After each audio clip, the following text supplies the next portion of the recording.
Happy Victory Monday, Steelers Nation. Of course, it's trade deadline week, and with the Steelers sitting at 5-3, the Steelers could be in the market to add a veteran player before the NFL trade deadline passes on Tuesday afternoon. Today, we're going to be going over the latest Steelers trade rumors and intel on today's edition of Steelers Talk. Now, make sure you guys are subscribed to the channel, because when and if the con artist strikes again, make sure you're subscribed for our breaking news coverage. And if they trade for, like, say, a number 2 wide receiver, we're going to be going live for that immediately, okay? We'll also be going live tomorrow at 1 p.m. Eastern Time, breaking down everything that goes down during the NFL trade deadline. And, of course, if the Steelers make a trade tomorrow, we'll be live for that, so we will make sure to get you guys breaking news coverage. So if you guys want the very latest surrounding the Pittsburgh Steelers and what they're going to be doing at the trade deadline this year, click that subscribe button for the very latest. Now, first thing that I want to talk about here is why I think the Pittsburgh Steelers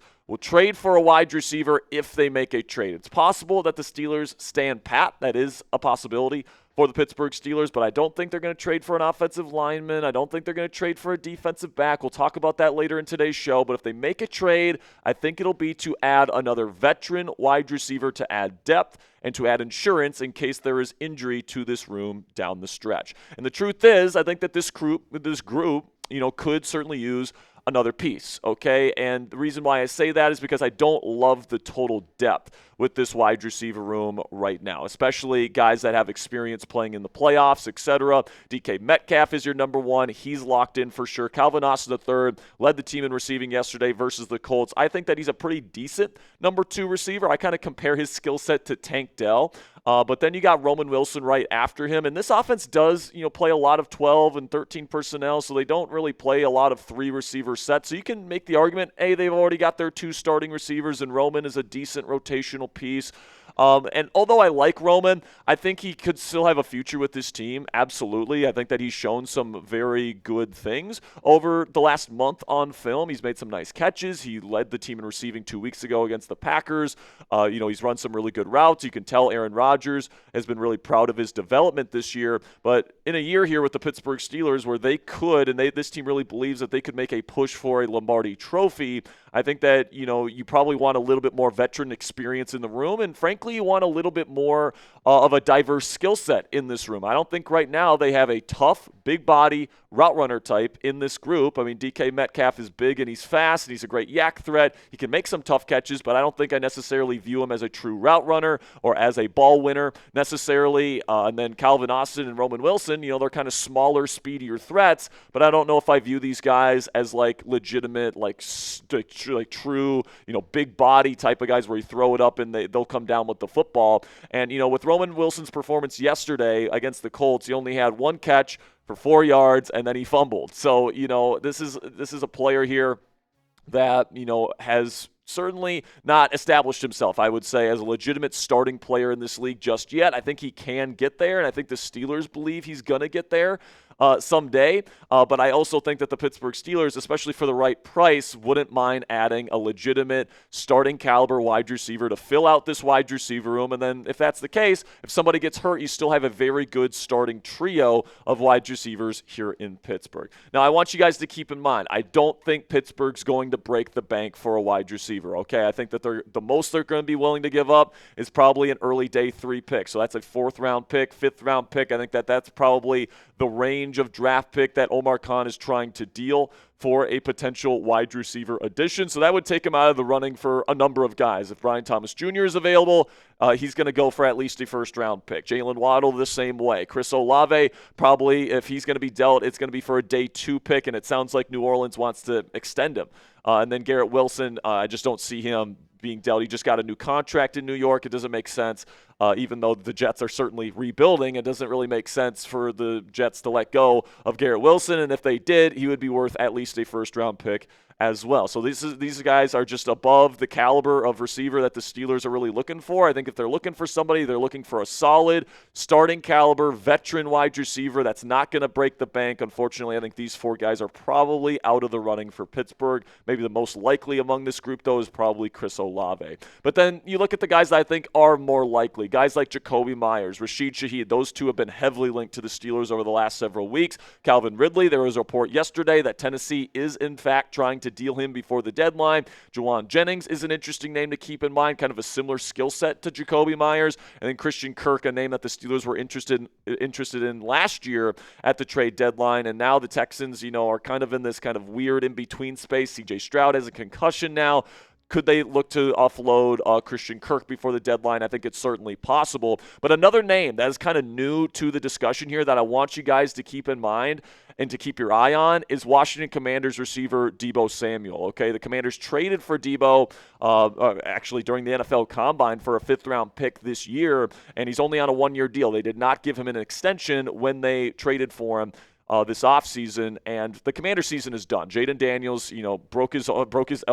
dislocated his elbow yesterday in really horrific fashion. His season is done, and the Commanders are sitting at 3-6. Their season's over. Deebo Samuel, who's about to turn 30, is not going to be a part of their long-term plan. So I could certainly see Adam Peters, their GM, being willing to offload Deebo Samuel for the right price. He's on the final year of his deal. He's around the right, price tag and age range that the Steelers are looking for. And if you're looking for like fits in an Arthur Smith, Shanahan-style offense, Deebo Samuel fits that, man. He's a great run blocker. He's a yak threat. Rodgers loves to get the ball out of his hands quickly. Deebo Samuel can be another yak threat in this offense if you are to go get him. And then he's got solid hands, and he's not the best route runner in the world, but he can run crossing routes and stuff like that, and he can bring a physical presence to this Pittsburgh Steelers wide receiver room that outside of DK Metcalf you don't get with Roman Wilson and with Calvin Austin III. And Deebo's having a pretty decent season right now. I would say he's been dealing with a little bit of a heel issue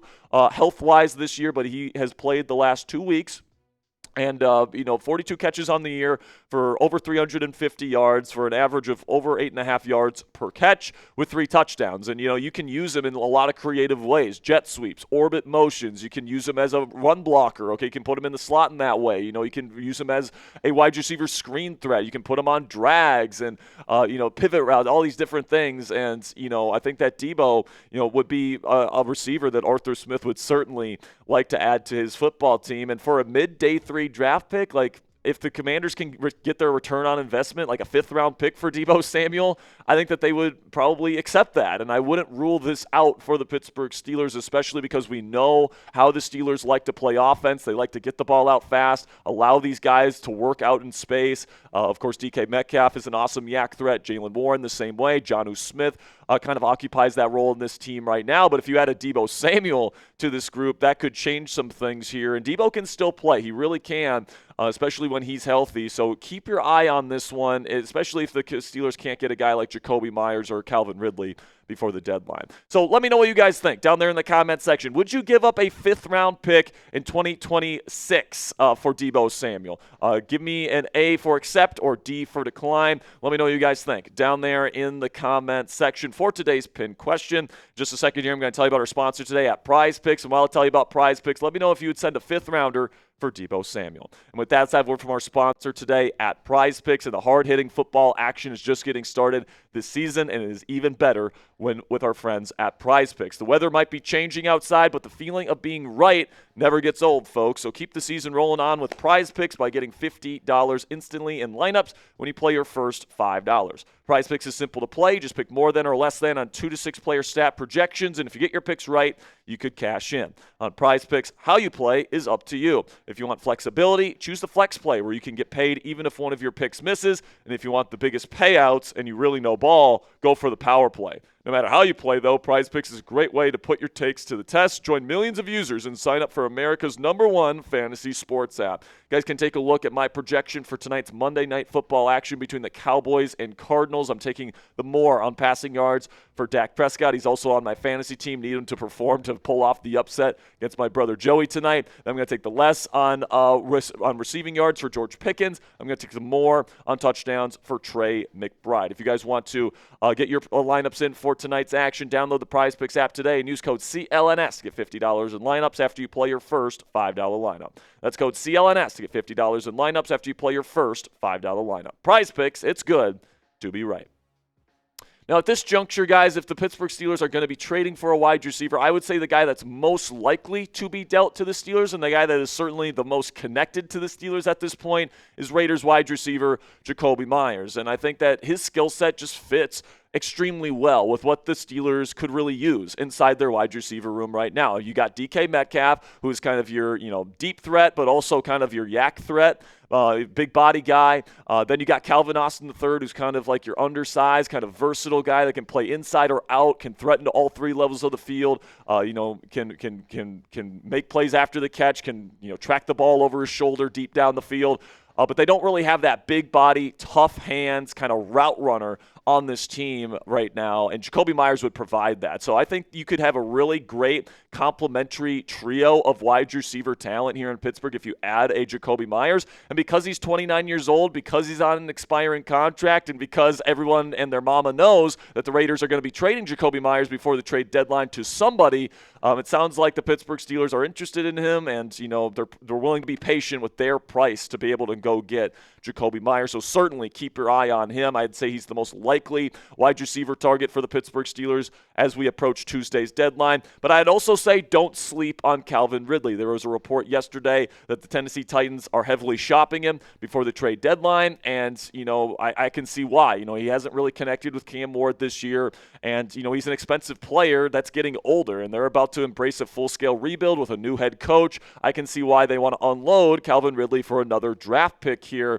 And, if you can get him for that price tag that the Steelers are looking for, an early day 3 draft pick, I think they'd be willing to pull the trigger on that. And, Ridley, what he brings to the table is not only does he bring the speed and the verticality that Arthur Smith really likes in his receivers here in Pittsburgh, but he also brings really fantastic route running. He explodes out of his breaks, and he gets open better than most receivers in the National Football League, frankly. He's got the full route tree at his disposal. He brings good size to the table as well. His downside is he doesn't have the best hands in the world, so you're going to have to live with some drops with a guy like Calvin Ridley. But as a number 2 receiver in this offense, I think that he would be a hell of a get for the Pittsburgh Steelers, especially at that early day 3 pick price tag. Now, some other possibilities for the Pittsburgh Steelers on the trade market here over the next couple days. They could theoretically maybe get Hollywood Brown from the Kansas City Chiefs if they're looking to unload somebody. Adonai Mitchell, a younger receiver that could be a long-term option for the Steelers if they want to take a risk on somebody that just isn't playing a whole lot with the Colts, even though he's an extreme talent. Brandon Cooks, if you're looking for kind of that route runner, tough hands kind of guy. That's the guy I kind of think Brandon Cooks is at this point. He's completely lost his speed, but he can still run routes. He can still make some tough catches over the middle of the field. So if that's the type of guy you're looking for and you want to give up, like, say, a 7th-round pick, I think Brandon Cooks is probably your guy. And then Alan Lazard, of course, with the Aaron Rodgers connection, he's always going to be linked to the Pittsburgh Steelers. I have to say that is still probably a possibility, but that is probably my least favorite option out of everybody that we've talked about today, if I'm being honest with you. Now, keep in mind, okay, we're talking about possibilities with wide receiver trades, but the Pittsburgh Post-Gazette's Gerry Dulac swears that the Pittsburgh Steelers are not trading for a wide receiver before the trade deadline, which, if you know Gerry Dulac, probably means they're going to be trading for one within the next 24 hours. So this is what Gerry had to say about what he thinks the Steelers are going to do or not do before the trade deadline. With the trade deadline coming up on Tuesday, the Steelers are not going to go out and pay for a number 2 receiver with any kind of big deadline day trade. They rely so much on their tight ends. If they got a second receiver or another receiver, really, where are they going to play him in this offense? Clearly you play them, we play more 3-person or 3 wide receiver packages, Gerry, and you just play less tight ends. You play Jonnu Smith less. I think that is probably, what you do there. But I could see Gerry being right here. He is right that this offense really does lean into the tight end talent, and they are paying both Pat Freiermuth and Jonnu Smith a lot of money to be prominent figures in this offense. And if you trade for another receiver, you're either going to be putting Calvin Austin III on the bench a lot, or you're going to be playing more 11 personnel, which means you're playing your expensive tight ends less. But I kind of like the fact and the idea that you have versatility in your offense. If you want to go play spread and play multiple receivers, you have the receiver talent to do that. If you want to play heavy and play with heavier tight ends, and you can be matchup dependent, you can do all these different things, and you can become one of the more versatile offenses in the league if you can add another receiver like a Jakobi Meyers, like a Deebo Samuel, like a Calvin Ridley, the guys that we've talked about today. Now, Dulac does say that the Steelers are going to add somebody to the receiver room, but he says it's going to be expected to be Marquez Valdes-Scantling, who is expected, according to him, to sign with the practice squad this week. He's not the only one saying this, by the way. Jordan Schultz from Fox Sports has also said that MVS is expected to sign with the Steelers practice squad this week. And Aaron Rodgers, the quarterback of this team, clearly feels like MVS can still play. So this might be the option that the Steelers go with at the wide receiver position and opt to not trade for anyone at the deadline. This is what Rodgers said last week about his good friend MVS. I love MVS. I've always enjoyed playing with him. He's one of my favorite teammates of all time. He is a really special guy, and I think MVS can still really play. You saw last year when he was in New Orleans, he had opportunities. He had a lot of big touchdowns. He can still run. I think MVS wants to be on an active roster. So if there wasn't an opportunity here for that, then I guess he's waiting for something else, but I don't fault him. I love MVS. Whether he is here or somewhere else, I'm always pulling for him. So certainly Rodgers feels like MVS can be an asset to the Pittsburgh Steelers this year as a wide receiver addition. But if you guys don't want to rely on MVS to be, somebody that comes in here as, somebody that, extends this wide receiver room talent, and you guys want to trade for a veteran receiver instead, make sure you guys click that thumbs up icon, help out today's show. If you want Jakobi Meyers, if you want Deebo Samuel, if you want Calvin Ridley, if you want one of these veteran receivers before the deadline, click that thumbs up icon, help out today's show, and let the con artist know that you guys want a receiver. All right, so now let's talk about another popular position on Steelers Twitter that people want to go make a move at, specifically because they don't like Darius Slay, is defensive back, and specifically cornerback. And, I think the first thing you have to realize, guys, when it comes to the cornerback market is that the CBs that are available via trade right now, in my opinion, aren't all that great, okay? Like, you can take a look at some of the best options that the Steelers would have at their disposal. Like, Reek Woolen is kind of the big name that's being put out there, but he's honestly not much of a man corner. He's more of like a true cover 3 corner. And I don't know if I love the idea of adding him to this Steelers defense. I mean, if they do it, for the right price tag, I guess I'd be fine with it. He's another physical, long kind of guy, very similar to Joey Porter Jr.'s skill set, honestly. And I don't know if they want 2 Joey Porter Jr.'s in this Steelers defense. Alontae Taylor's another name that's certainly a popular one on Steelers Twitter right now. More of a slot player. He's big enough to play on the outside, but he's played his best football in the slot, and I think eventually the Steelers still want to put Jalen Ramsey back in the slot, and then they want to move Brandon Echols outside when Jabril Peppers gets back. Same thing goes for Jaquan McMillan, more of a slot player. Not sure if the Steelers are in the market for a slot guy. And then Christian Fulton, former starter, former high draft pick, but he hasn't had a great season in Kansas City, and frankly, he hasn't really had a great last couple of years, if I'm being completely honest with you. And then, honestly, if you want to add a corner, I would maybe even look at the free agency market. I mean, Asante Samuel Jr. is still out there. He says he wants to sign with the team in the middle of the season. And the Steelers, are a team that you could add to that group right now. He's inside, outside, versatile. That could certainly add something to this secondary. Stephon Gilmore is a little bit older, but he's played in quarters and palms heavy schemes and in man heavy schemes. He's played in everything, man. And he played pretty decently for the Minnesota Vikings last year. Some other guys, Emmanuel Mosley, longtime starter, still out there. Troy Hill, if you want to play more quarters style defense, he's been a decent quarters corner throughout the years, and same thing goes for Kendall Fuller, who kind of flamed out with Miami last year, but he had a really good season with Washington 2 years ago.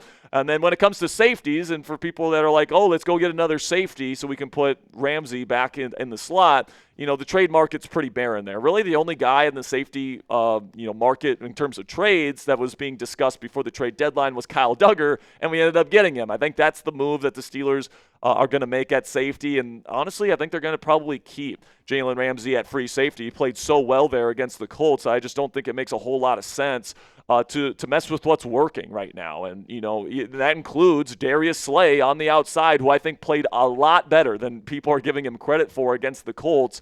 Honestly, Brandon Echols was responsible for quite a few of the mistakes in coverage, especially in man versus the Colts. And I thought Darius Slay, although it wasn't a perfect performance from him, I thought he actually played pretty decently yesterday versus the Indianapolis Colts. And what happened yesterday, and this is the way they kind of lined up, Ramsey and Duggar took every single safety snap on the day. Joey Porter Jr. Got all the snaps outside corner. Brandon Echols was out there as the CB2 and slot cornerback, and then Darius Slay was out there most of the time as the CB3, but they did bring in James Pierre because Slay was dealing with some on and off injuries throughout the game. And honestly, Pierre played pretty well on the outside. So I just don't know if we're looking at a situation here in Pittsburgh where they're really looking to spend draft capital to get another defensive back. And we also have to remember that Jabril Peppers is going to be back eventually. Hopefully, we'll see how severe this quad injury ends up being for him. But the plan is, and to my understanding, the plan is for him to play free safety when he gets back, and then you put Jalen Ramsey back in the nickel, and then you essentially have this big nickel package with 3 safeties out there. And, they are playing a lot of quarters. They were playing a lot of man-match coverage this week, and it really worked. This is a really good man-match football team, guys, and they really leaned into that this week, and that was a big reason why this defense had its best performance of the season. So I'm looking forward to Peppers being back, but if you're hoping for the Steelers to trade for a corner before the trade deadline, I won't say it's impossible, but I will say it's highly unlikely at this point. Now, my best guess, guys, and I kind of said this at the beginning of the video, I think that the Steelers will add a wide receiver at the deadline if they make a trade, but they're not going to add players at any other position. I think they feel good with where they're at on the offensive line. I think they feel good with where they're at, certainly at tight end and on defensive line and off-ball linebacker. And I actually think they feel pretty good about their secondary after this recent performance versus the Colts. So I think the one area where they could certainly add a veteran is at that wide receiver position to give them more versatility, to give them, a little bit more of that ability to stretch the field with the passing game, et cetera, especially on 3rd and long situations where this team has kind of struggled in that regard. So I guess we'll see if the Con artist strikes. I'm guessing it's going to have to be at the right price. I don't think Con is going to overpay for any receivers, especially with MVS expected to sign on the practice squad this week. But if the right opportunity presents itself, my guess is the Steelers are definitely willing to add a receiver. So predict it for me down there in the comment section. How many trades will Omar Khan make before the trade deadline? Will he make none? Will he make 1, 2, even 3? How many trades will the Con artist make before the trade deadline strikes tomorrow? Let me know down there in the comment section. Now, just to let you guys know, we will be getting a second video out to you guys later today. I'm going to have my full Week 9 film takeaways for you guys. I'm going to let you guys know exactly what the Steelers did on defense to fix this defensive unit and get this team to play the best football they've played over the course of the first portion of the season, first half of the season, and then also some offensive takeaways as well, what that unit can do better moving forward. And then also tomorrow, we'll be going live at 1 p.m. Eastern time for our coverage of the NFL trade deadline. Of course, if they make a trade today, we'll be going live for that today. So just keep your phone next to you. Make sure you turn on your notifications in case breaking news happens. Greatly appreciate all of your guys' support. And until next time, guys, here we go, Steelers.